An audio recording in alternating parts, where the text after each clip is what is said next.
Hello मित्रों, नमस्कार, आदाब। आप सभी का हमारे चैनल सक्सेस ब्रिंगर में स्वागत है। इस वीडियो के माध्यम से आज मैं एक नई जानकारी देने वाला हूँ। वीडियो को पूरा देखें, अंत तक देखें और अगर वीडियो पसंद आए तो लाइक और सब्सक्राइब जरूर करें। बेल आइकन यानी घंटे के निशान को भी दबा दें ताकि जब भी मैं नई वीडियो अपलोड करूँ तो आप लोगों को मालूम हो जाए। तो शुरू करते हैं। आज के वीडियो में आप लोगों के लिए क्या खास है। आप लोगों के लिए बाल विकास के MCQ वाले प्रश्नों को लेकर हाजिर हो। तो शुरू करते हैं। आज का पहला क्वेश्चन जो इस प्रकार है। प्रकृति पालन पोषण वाद विवाद के संदर्भ में निम्नलिखित कथनों में से कौन सा आपके लिए उपयुक्त प्रतीत होता है। एक बच्चा एक खाली स्लेट के समान होता है जिसका चरित्र परिवेश के द्वारा किसी भी प्रकार में ढाला जा सकता है। दूसरा ऑप्शन है, बच्चे आनुवंशिक रूप से उस तरफ प्रवृत्त होते हैं जिस तरफ होना चाहिए। इससे कोई फर्क नहीं पड़ता है कि वे किस प्रकार के परिवेश में पल भर रहे हैं।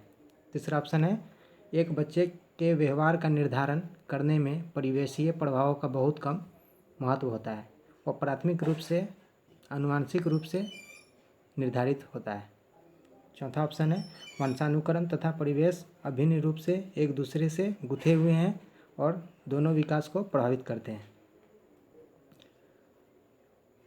तो आप लोग प्रश्नों को अच्छे से समझिए और इसका आंसर दीजिए। तो इसका आंसर होगा चौथा ऑप्शन।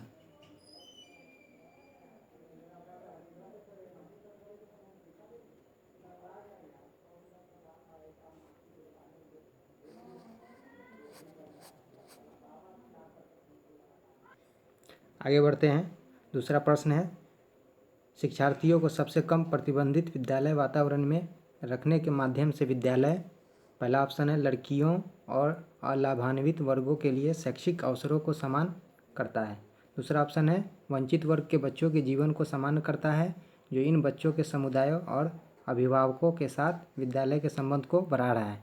तीसरा ऑप्शन है, विज्ञान मेला और प्रश्नोत्तरी जैसी गतिविधियों में अलाभान्वित वर्ग के बच्चों को भागीदार बनाता है। चौथा ऑप्शन है, दूसरे बच्चों को संवेदनशील बनाता है कि वे अलाभान्वित बच्चों को दबाए नहीं और उन्हें नीचा न दिखाए।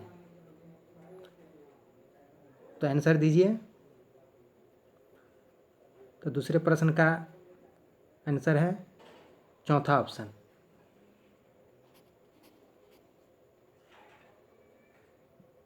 तीसरा प्रश्न को देखते हैं। निम्नलिखित में से कौन सा उपागम अशांतकारी व्यवहार संबंधी विकार वाले बच्चों के साथ व्यवहार करने के लिए बच्चों को उसके आसपास के लोगों और सामाजिक संस्थाओं के साथ अंतःक्रिया करने का सुझाव देता है। पहला ऑप्शन मनोगत्यात्मक, दूसरा ऑप्शन पर्यावरणीय, तीसरा ऑप्शन जीव वैज्ञानिक, चौथा ऑप्शन व्यवहारवादी। तो इसका आंसर होगा पर्यावरणीय।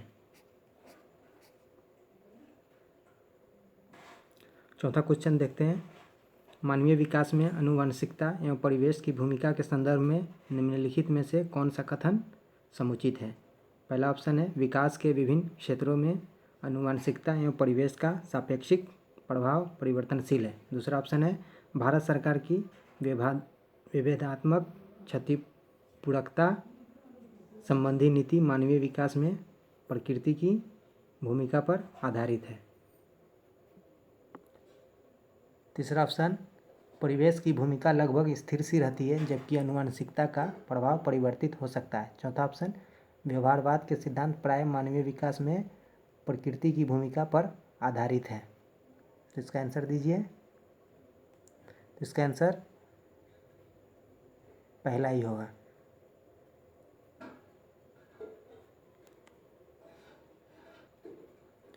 पांचवा क्वेश्चन, बच्चे के विकास में आनुवंशिकता और वातावरण की भूमिका के बारे में निम्नलिखित में से कौन सा सत्य है। आनुवंशिकता और वातावरण दोनों एक बच्चे के विकास में 50-50% योगदान रखते हैं। दूसरा ऑप्शन है, समवयस्कों और पितृक का सापेक्ष योगदान योगात्मक नहीं होता है। तीसरा ऑप्शन है, आनुवंशिकता और वातावरण एक साथ परिचालित नहीं होते। चौथा ऑप्शन, सहज रुझान वातावरण से संबंधित है जबकि वास्तविक विकास के लिए आनुवंशिकता जरूरी है। तो इसका आंसर दीजिए। तो इसका आंसर 5 का दूसरा होगा।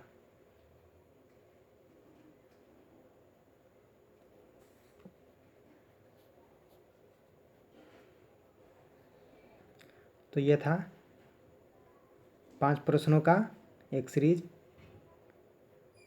जो आप लोगों के लिए लेकर मैं आया हूँ। तो कृपया इसे अध्ययन कीजिए, अभ्यास कीजिए और अच्छे से ध्यान लगाकर पढ़ाई कीजिए। धन्यवाद।